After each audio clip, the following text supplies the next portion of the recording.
Hey guys, welcome to Deep Rock Galactic Survivor. My name is Excoundrel. I'm going to be doing some beginner tips and tricks with you. I'm going to start getting straight into it with the first tip, which is about the out-of-game upgrades. So when you are not playing, you have these permanent upgrades that you can apply to your characters.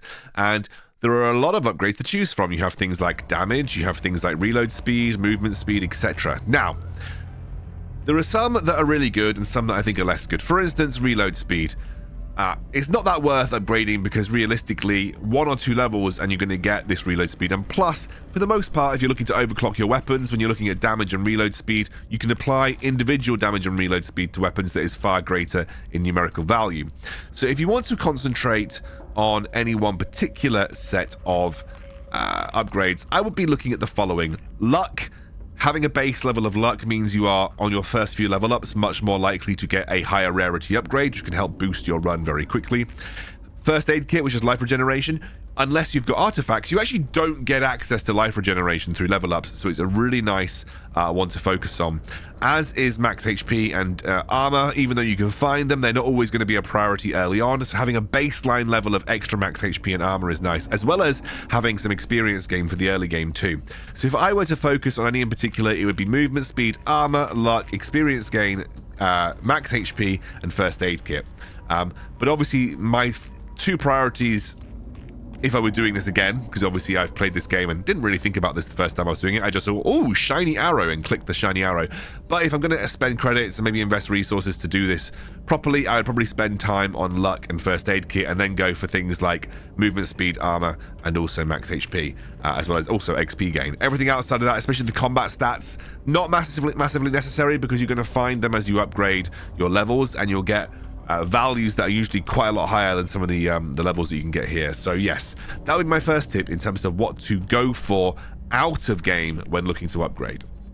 It's also worth noting that certain biomes also seem to, and I'm saying seem to because I can't find the information anywhere confirming this, but it's just based on gameplay experience.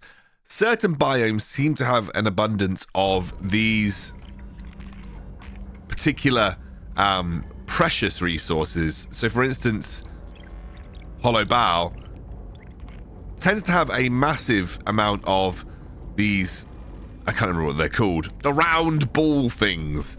It tends to have a massive abundance of those particular resources, where a little bit less of the Magnite or some of the other types of resources.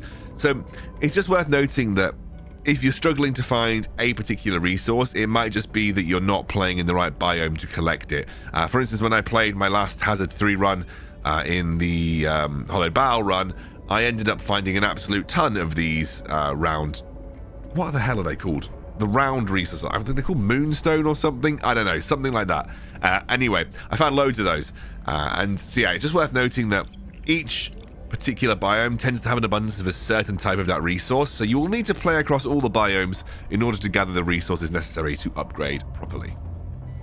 The first tip in-game that I'm going to give you is something that most of you will have probably been aware of, but it is generally the meta strategy dealing with the large hordes of enemies that you're going to face. Ultimately, you'll find that a lot of the enemies soak a lot of damage. They really do. They are hard to take down without the support of those exploding bugs. So what we tend to do is we tend to group them up in a massive area, and we allow the exploding bugs to do the majority of the work for us. Something that you may not know about these exploding bugs is you don't necessarily need to attack them to get to them to explode. You can actually just get them to explode by walking close to them. So that's something to be aware of, that you can just walk close to them when they're in a big grouped up area, and they can do the majority of the work, clearing out large hordes of enemies for you. Next little tip is going to be involving the supply drop pod that comes down.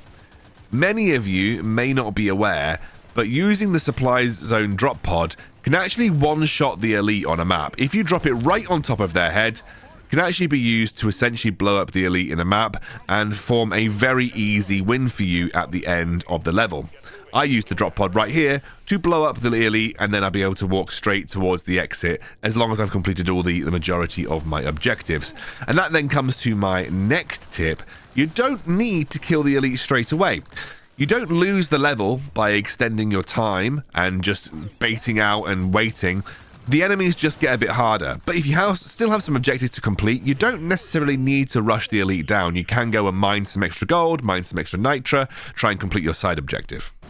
Next, I have a couple tips about leveling up and choosing your upgrades. First of which is the game actually is really annoying and makes you level up a weapon to level 12 before you can actually get the overdrive ability, which is kind of the interesting part about the weapon. So if you have a new weapon, I would thoroughly recommend that on any run, even if it's a throwaway run, you just try and focus on taking the upgrades that are adding levels to that particular weapon. You do really want to get a weapon to level 12 because, again, the overdrives are the really interesting part about those weapons specifically. But on top of that, the annoying part about it is that you can't actually upgrade or get the overdrive in a level if you do get a weapon to level 12. You have to then do it on the next run that you have access to that weapon, which is why when you get access to a new weapon, I would recommend that you take any and all upgrades that you can for it, even if they are common. This is the big tip. Don't be afraid to take grey common level upgrades if they're adding a level to your weapon, especially if you are looking to just get the overclocked ability on it.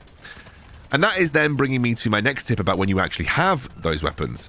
You're going to be offered either weapon-specific upgrades or you're going to be offered generalist upgrades.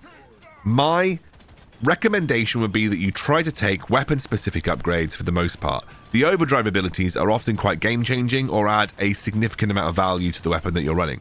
So trying to go for overdrives on your weapons is actually quite a nice thing to do. The general upgrades can be nice later into the game, but you're often going to get way more value going for specific weapon upgrades as they have higher stat values and also push you towards those specific overdrives. So that is something that's also worth noting when it comes to taking level up upgrades. Next tip I have is about beating the Dreadnaught, which is the final boss on pretty much every level. And actually a lot of people say, oh, well, you need movement speed to be able to do the Dreadnaught. That's not true. The Dreadnaught has one move. It's very easy to dodge and actually makes the entire boss rather trivial. The Dreadnaught will jump at you. There are two ways that you can avoid it. Run to the side or kind of run under it in the middle of the jump. My favorite is running to the side. As soon as it gets into that leap position, you just walk to the side and it will completely miss you. It makes the Dreadnaught, honestly, laughably easy and much more of a time-consuming bullet sink rather than anything else. It is very easy to deal with. My next tip would be just trying to focus on upgrading and unlocking the weapons as quickly as possible. Don't worry and don't get too bogged down about doing all the specific little missions. You just want to try and unlock the weapons wherever you can and then try and get their overclocks unlocked as quickly as possible too.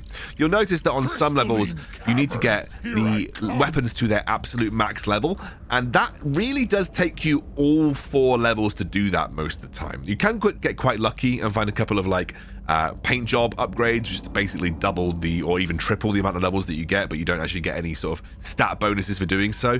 But most of the time I find that I'm hitting the level 18 version of a weapon on the 3rd or 4th mission deep. So just be aware that the level 18s are quite hard to do, and you should try and focus on doing those when you've actually managed to unlock weapons and get your classes as far as they can go. So definitely try and focus on unlocking weapons and unlocking overclocks as quickly as possible, because it will increase the variety that you're seeing in game and also get you access to better builds for higher level hazards. But ultimately, my final tip, and it's not really a tip, it's just more some advice, is please just enjoy the game. Don't get obsessed with trying to find top tier builds, because that will kind of ruin your enjoyment. And, you know, admittedly, I'm going to be creating videos where I'm going to be saying, is this a top tier build? And yes, okay, I think it's nice to have some inspiration for builds, especially if you don't know where you're going or what you're doing. But I really want you guys to go and just enjoy the game at your own pace. Discover things on your own and try and have the best of your ability. Because I actually have found that I've started to enjoy games less and less the more that I've tried to min-max them. I think some of you guys might know what I'm talking about. But frankly, I have min-maxed a lot of games, and it has kind of ruined the discovery part of my enjoyment of the games. So if I'm going to leave you with anything as a new player to Deep Rock Galactic, is please just go and enjoy it in your own time and discover things the way you want to discover them. Yes, if you would like to go and look up builds and get some inspiration, please do so. In fact, I'd love it if you subscribe to my channel and watch me do some playthroughs. But otherwise, I just want you guys to go and enjoy yourself and make sure that you're not getting bogged down with having to play top tier builds, because there's a lot of stuff that is viable in this game, especially at the lower hazard levels, which are just as enjoyable anyway. So I hope you guys have had a nice time, and feel free to subscribe to the channel if you enjoyed this, and I'll be doing some more playthroughs of I was going to say something really awful there. I was going to say Deep COCK Galactic. Thank God I didn't. Deep Rock Galactic, see ya.